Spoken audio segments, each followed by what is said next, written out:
करने के लिए। और लखनऊ से एक डिजिटल अरेस्ट का मामला सामने आया है। आपको बता दें कि डिजिटल अरेस्ट के मामले में केस रवि नरेश सक्सेना का 6 घंटे तक रखा गया डिजिटल अरेस्ट। आपको बता दें कि सीबीआई इंस्पेक्टर बनकर जालसाजों ने अरेस्ट किया और कई घंटे शायरी और कविताएं सुनते रहे शातिर। जी हां, गोमती नगर के विशाल खंड में रहते हैं नरेश सक्सेना और परिजनों की सतर्कता से बचे वरिष्ठ कवि नरेश सक्सेना। फर्जी अरेस्ट वारंट बताकर किया था डिजिटल अरेस्ट। जालसाज नहीं कर पाए किसी भी तरह की ठगी। देखिए, कई घंटे शायरी और कविताएं सुनते रहे शातिर और फिलहाल कोई भी डिजिटल अरेस्ट नहीं कर पाए। गोमती नगर के विशाल खंड में रहते हैं नरेश सक्सेना और परिजनों की सतर्कता से बचे वरिष्ठ कवि नरेश सक्सेना। तो देखिए, डिजिटल अरेस्ट का मामला किस कदर आखिर बढ़ता हुआ नजर आ रहा है। फर्जी अरेस्ट वारंट बताकर डिजिटल अरेस्ट किया गया। जालसाज कोई भी ठगी नहीं कर पाए किसी भी प्रकार की। और एक मामला सामने आया डिजिटल अरेस्ट का। लखनऊ से एक और मामला सामने आया डिजिटल अरेस्ट का। कवि नरेश सक्सेना को 6 घंटे तक डिजिटल अरेस्ट रखा गया। सीबीआई इंस्पेक्टर बनकर जालसाजों ने डिजिटल अरेस्ट किया। हालांकि कोई भी ठगी नहीं कर पाए। कई घंटों तक शायरी और कविताएं सुनते रहे शातिर। परिजनों की सतर्कता के चलते डिजिटल अरेस्ट नहीं कर पाए। कोई भी ठगी नहीं कर पाए और परिजनों की सतर्कता से वरिष्ठ कवि नरेश सक्सेना बच गए।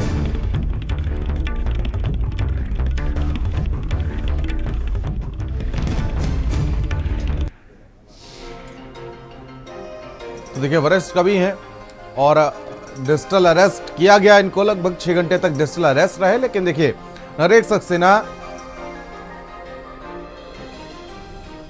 को डिजिटल अरेस्ट रखा गया लेकिन कोई भी ठगी नहीं कर पाए।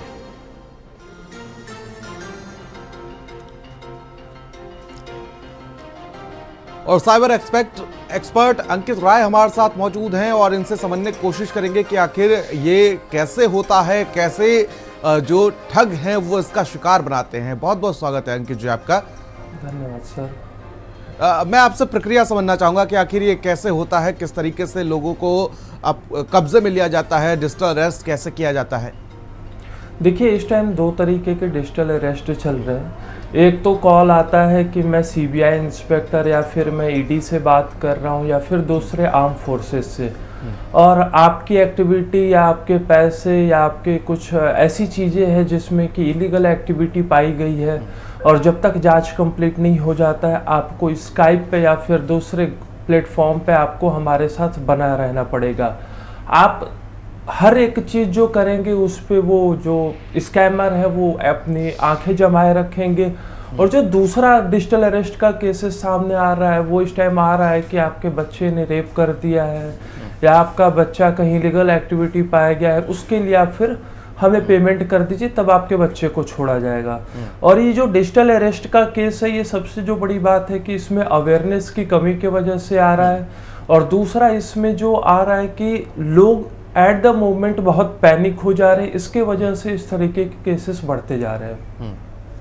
तो इससे बचा कैसे जा सकता है अंकित जी? क्योंकि देखिए, अगर कोई भी ऐसे आपको फ़ोन करता है और आपको सारी सिचुएशन बिल्कुल रियल तरीके से बताता है, क्योंकि ये लोग बहुत एक्सपर्ट होते हैं इस मामले में, इनका डेली का काम होता है, लोगों को कैसे कब्जे में किया जाए ये सारी चीज़ें होती हैं, कैसे इन चीज़ों से बचा जाए?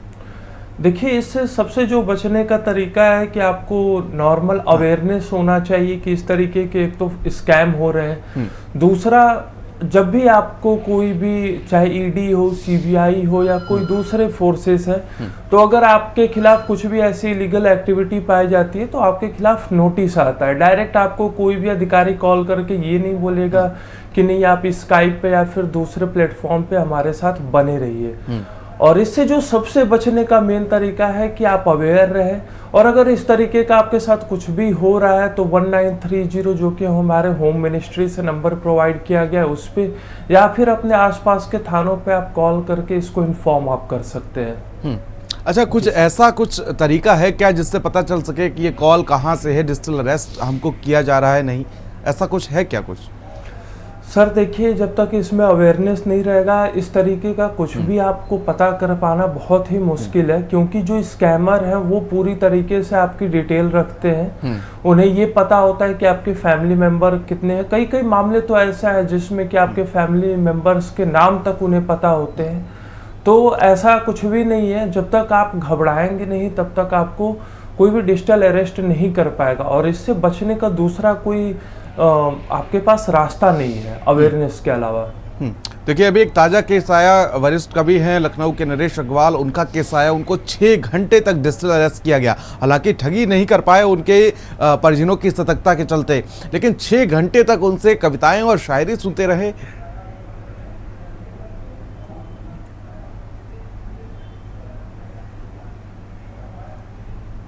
आवाज पहुंच रही है आपको अंकित जी?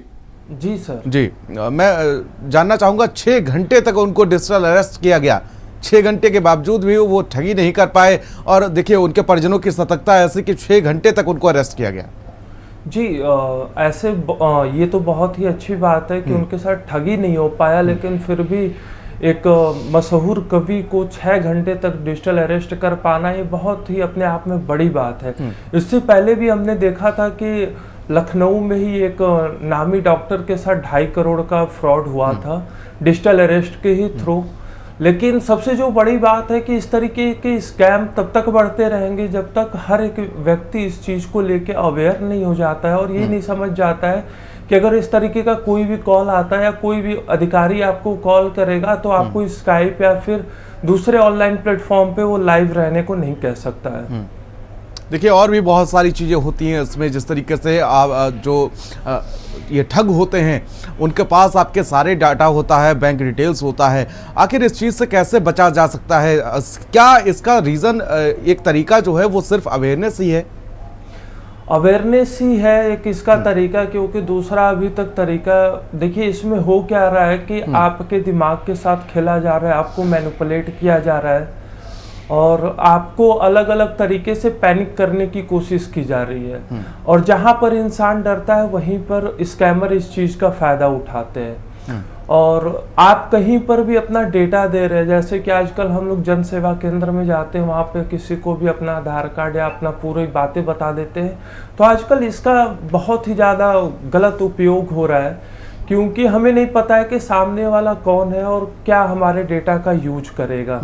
तो दूसरी बात तो ये है। और फिर उसके बाद आजकल जो हम लोग कोई भी एप्लीकेशन डाउनलोड कर ले रहे हैं उसके थ्रू स्कैमर्स को हमारे डेटा के बारे में पता चल जाता है। तो इस तरीके का डिजिटल अरेस्ट करना उनके लिए फिर आसान हो जा रहा है। अच्छा, सोशल मीडिया पर कई ऐसी लिंक्स आ जाती हैं, कई ऐसे लिंक्स को क्लिक करने से हम कभी कभी डिजिटल अरेस्ट हो जाते हैं। जो स्कैमर्स होते हैं उनके पास तमाम जानकारियां हमारी पहुंच जाती हैं। जी सर, उस तरीके के लिंक तो बहुत ज़्यादा पड़े हुए हैं, खासकर गूगल या किसी और भी सोशल मीडिया प्लेटफॉर्म पे हम कुछ सर्च करते हैं तो वहाँ पे अलग अलग लिंक आते रहते हैं एडवर्टाइजमेंट के, जिसके थ्रू मिल जा रहा है। और आपने देखा होगा कोविड में 2020 में बहुत सारे लोग फेसबुक पे गेम खेलते थे, जहाँ पर कि अधिकतर जो गेम होते थे वो फिशिंग लिंक के थ्रू क्रिएट किए जाते थे और वहाँ से भी हमारे डेटा लीक हुए हैं, जिसके वजह से इस तरीके की बार बार समस्याएं इंसान को झेलनी पड़ रही है।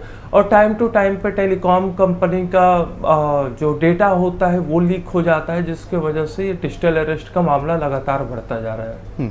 अच्छा, आजकल एक चीज़ और भी ज़्यादा देखी जा रही है अंकित जी, जिस तरीके से फेसबुक या अन्य सोशल मीडिया प्लेटफॉर्म के जरिए पहले आपसे दोस्ती की जाती है, दोस्ती करने के साथ ही फिर आपसे वीडियो कॉल के लिए बोला जाता है, फिर न्यूड वीडियो कॉल होता है, फिर आपका स्क्रीन रिकॉर्डिंग के जरिए आपका वीडियो बना लिया जाता है और फिर आपसे कुछ पैसों की डिमांड की जाती है। ये भी मामले आजकल ज़्यादा बढ़ रहे हैं। जी सर, ये सेक्सटॉर्शन का जो मामला है ये तो लगातार बढ़ रहा है। और इसमें बेसिकली हो क्या रहा है कि हम किसी को भी आजकल अपनी पॉपुलैरिटी बनाने के लिए किसी को भी अपने इंस्टाग्राम पे या फिर फेसबुक पे किसी को भी ऐड कर लेते हैं। फिर उधर से स्कैमर करते क्या है कि वो वीडियो कॉल ना करके एक रिकॉर्डेड वीडियो होता है उनके पास, जब आप उनसे जुड़ते हैं तो वो आपको वीडियो दिखाते हैं जिसमें कि लड़का या लड़की न्यूड होते हैं। आफ्टर दैट आप अगर उस फोन को भी रिसीव आजकल आप कर ले रहे हो तो आपके फेस का यूज करके वहाँ पे वीडियो में एडिट करके आपको ब्लैकमेल किया जाता है कि आपके फेसबुक फ्रेंड्स में या फिर आपके घर वालों को हम इस तरीके का वीडियो भेजेंगे। तो लोग अपनी इज्जत बचाने के लिए या फिर आप कह सकते हैं कि खुद को बचाने के लिए उन्हें पेमेंट करते जाते हैं, लेकिन पेमेंट करने से इसका समाधान नहीं निकलेगा। आप जितनी बार पेमेंट करोगे वो उतना लगातार आपको ब्लैकमेल करेंगे। तो इसका एक ही सॉल्यूशन है कि आप तुरंत इसे साइबर सेल में आप कंप्लेन कर दीजिए और दूसरा, इससे बहुत घबराने की ज़रूरत नहीं है, वो किसी को भी ना वीडियो भेजते हैं। अच्छा, इसमें एक और मामला सामने आ रहा है जिसमें कि अगर आप पैसे नहीं भेजते हो तो थोड़ी देर बाद कॉल आ जाता है कि मैं दिल्ली पुलिस से बात कर रहा हूँ, मैं यूट्यूब का अधिकारी बात कर रहा हूँ, अगर आप नहीं देंगे तो आपके खिलाफ केसेस चलने लगेंगे, जो कि सरासर पूरी तरीके से फेक होता है और भोले भाले लोगों को फंसाने का काम किया जा रहा है। और अमूमन ऐसा देखने को भी मिला है कि जिन लोगों को इस बात की जानकारी नहीं है वो पैसे ट्रांसफ़र भी कर देते हैं और उसके बाद उनसे और भी ज़्यादा डिमांड्स बढ़ती जाती है। ठीक है, मैं लौटूंगा आपके पास, आप जुड़े रहिए हमारे साथ। नरेश सक्सेना जी के घर से हमारे सहयोगी अनूप हमारे साथ जुड़ चुके हैं। अनूप, आप इस वक्त वहाँ पर मौजूद हैं, उनसे बातचीत करने की कोशिश करिए कि आखिर किस तरीके से उनके साथ ये घटना घटी।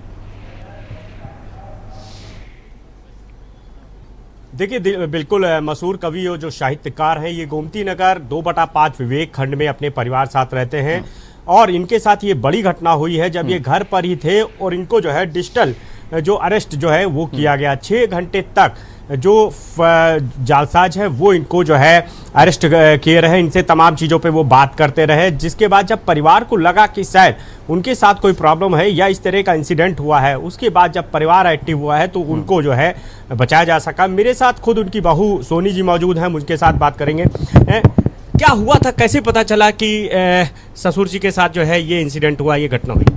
सर, पापा को एक कार्यक्रम में जाना था कैफ़े आज़मी में, तो वो 3:30 बजे का कार्यक्रम था और जनरली हम लोग साथ खाना खाते हैं और खाना पापा ने नहा के निकले और दरवाज़ा बंद कर लिया। जनरली थोड़ी देर के लिए बंद होता है, उसके बाद वो खोल देते हैं। ऐसा कभी नहीं हुआ कि थोड़ी ज़्यादा देर तक वो दरवाज़ा बंद करके रहे हों और कोई बातचीत करी हो। तो 4 बज गए ऐसे करते करते और दरवाज़ा नहीं खोला। तो मेरे ब्रदर इन लॉ है, उन्होंने कहा कि खटखटाया और पूछा कि क्या बात है पापा, खाना नहीं खाया? तो उन्होंने खाना ले जाके अंदर दिया। बोले मुझे 2 घंटे तक आप कोई डिस्टर्ब नहीं करेगा, सबको फ़ोन कर दो कि मैं कल बताऊंगा। तो हमें लगा कि कोई ऐसी बातचीत होगी, कुछ ऐसे बात चल रहे हैं, तो हो सकता है कि शायद कोई ऐसी बातचीत हो जो उनकी पर्सनल हो, जो हम लोगों से नहीं शेयर करना चाहते हैं। करते करते 5:30 बज गया और दरवाज़ा नहीं खुला।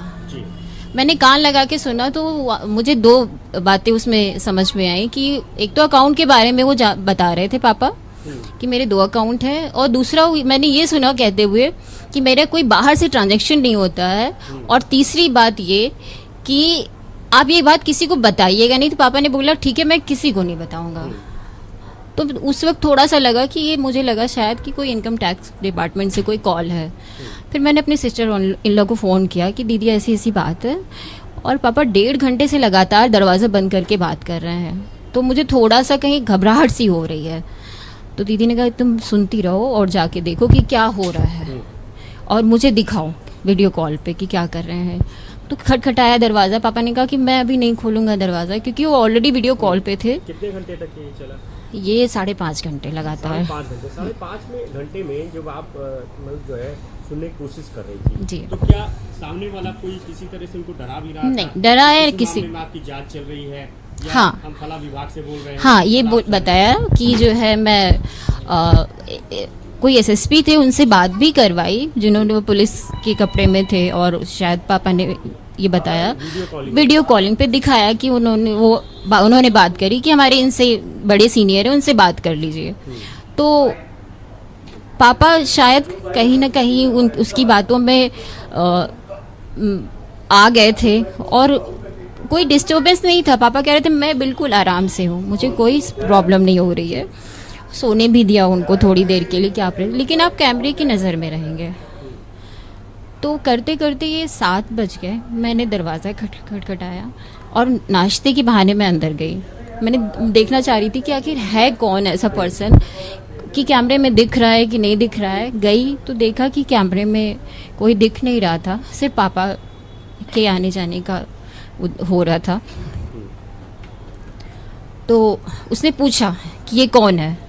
तो पापा ने कहा ये मेरी बहू सोनी है। कैमरा घुमा दिया और मैं सोच रही थी कि मैं छुप जाऊं और सुनूं बात, क्योंकि पापा का बीपी जो है एकदम फ्लैक्चुएट होने लगता है। तो उसमें मैंने बहुत धीरे धीरे, दीदी से बात हुई तो दीदी ने कहा धीरे धीरे जो भी करना है हमें पापा को रिलैक्स करके करना है, क्योंकि 86 ईयर ओल्ड हैं, कोई ऐसा नहीं कि हार्ट पे प्रेशर पड़े या बीपी शूट अप हो जाए। तो इस वजह से हमने धीरे धीरे ही जो चीज़ें करी एकदम स्लो में ही करी। अच्छा, इस बीच क्या उनको कविताएं भी सुनाई? हाँ, पापा लगातार उनको 5 कविताएं उन्होंने सुनाई। फिर थोड़ी देर बाद बात उन्होंने एज के बारे में बात करी। एज के बाद बात करते करते फिर बोले आप मेरा नाम सर्च करेंगे गूगल पे तो आपको नरेश सक्सेना के नाम से अच्छी चीज़ें देखने को मिलेंगी, शॉर्ट फिल्म मैंने बनाई है। ये सारी बातें उसको अब पापा बता रहे थे और हम लोग बाहर से सुन रहे थे। जी जी। फिर पापा से मैंने थोड़ी देर बाद रिक्वेस्ट करी कि पापा आप दरवाज़ा नहीं बंद करेंगे, दरवाज़ा खोल के रखेंगे, क्योंकि हम लोगों को घबराहट हो रही है, दरवाज़ा आप बंद करके रखेंगे। करिए करिए करिए करिए। तो उसके बाद फिर पापा ने दरवाज़ा नहीं बंद किया।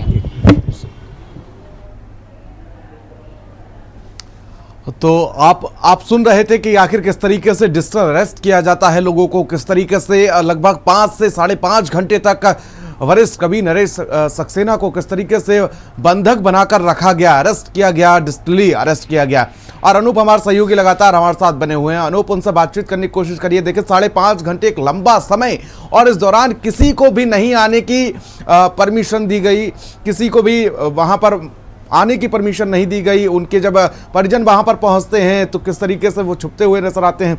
तो ये पूरा मामला किस तरीके से जो मन होता है उस पर एक तरीके से कब्जा कर लिया जाता है। हमारे साथ साइबर एक्सपर्ट जो हैं अंकित राय लगातार मौजूद हैं। अंकित राय जी, आपने सुना होगा कि आखिर किस तरीके से मामला प्रकाश में आया और उसके बाद कितना डर जाते हैं परिजन। जी, इसमें सबसे जो बड़ी बात है कि इसमें अवेयरनेस था। देखिए फैमिली मेंबर को अवेयरनेस था, जिसके वजह से इसमें पैसे भी बच गए हैं। अदरवाइज वो कैसे एक फेक पुलिस वाले बन के, एसएसपी बन के उनको पूरी तरीके से डरा दिए जाते हैं। तो आजकल ये भी मामला चल रहा है कि व्हाट्सएप पे या फिर कहीं पर भी कोई फेक कोई भी प्रोफाइल फोटो यूज करके इस तरीके से आपको डरा रहा है। और सबसे जो बड़ी बात है कि उनके घर वालों के सतर्कता से उनकी पूरी की पूरी पैसे बच गए हैं। और कहीं ना कहीं आप कवि जी को भी कह सकते हैं कि अवेयरनेस था कि उन्होंने पैसा नहीं ट्रांसफ़र किया, उनको अपने चीज़ों में, अपने बातों में उन्हें फंसाए रखा, जिसके वजह से पैसा बच गया। लेकिन ऐसा हर किसी के साथ नहीं होता है। ठीक है, लोग बहुत जल्दी और देख सकते हैं कि आखिर कितना बड़ा ये जालसाजी का नेटवर्क है कि आखिर वो वहां पर एसएसपी भी बन जाता है, एसएसपी की ड्रेस भी पहन लेता है। ठीक है, मैं लौटूंगा आपके पास। हमारे सहयोगी अनूप लगातार हमारे साथ कवि नरेश सक्सेना जी के घर से बने हुए उनके परिजनों से बातचीत करते हुए नजर आ रहे हैं। अनूप, उनसे बातचीत करने की कोशिश कीजिए कि आखिर किस तरीके से एक उनकी जो जीवन भर की पूंजी थी वो बच गई कहीं ना कहीं साइबर अरेस्ट के जरिए।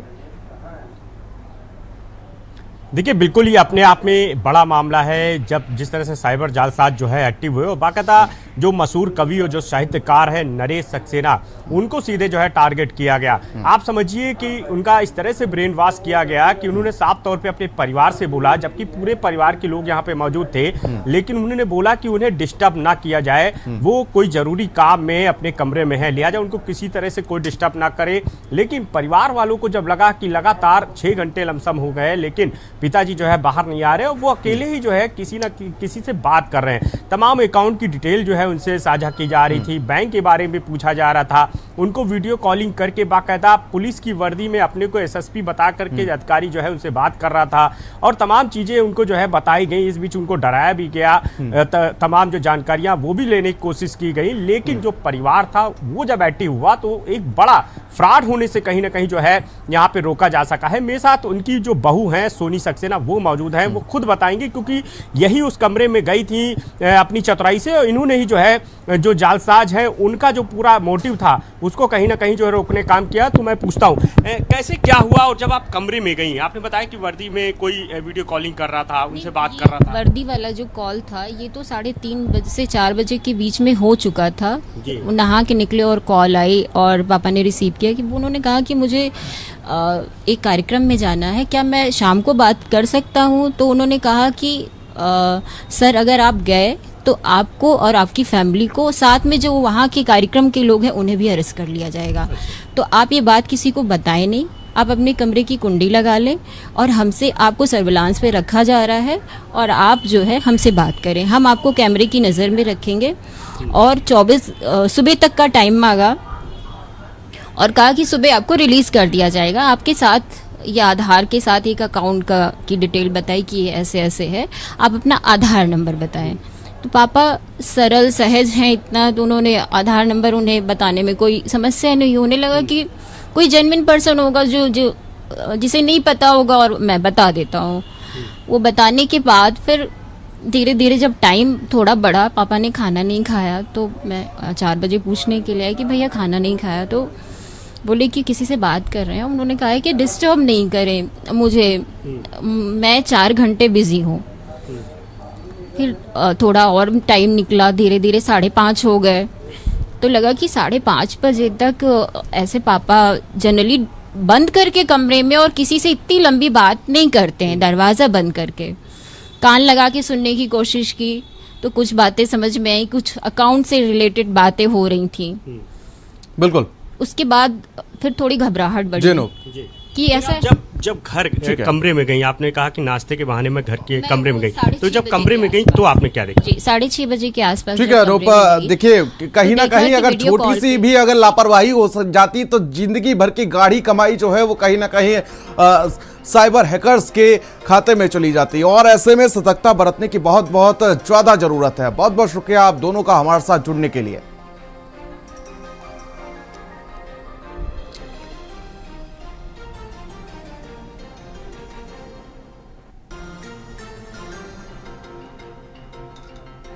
तो देखिए लखनऊ से मामला सामने आया। चलिए खबरों में आगे बढ़ेंगे।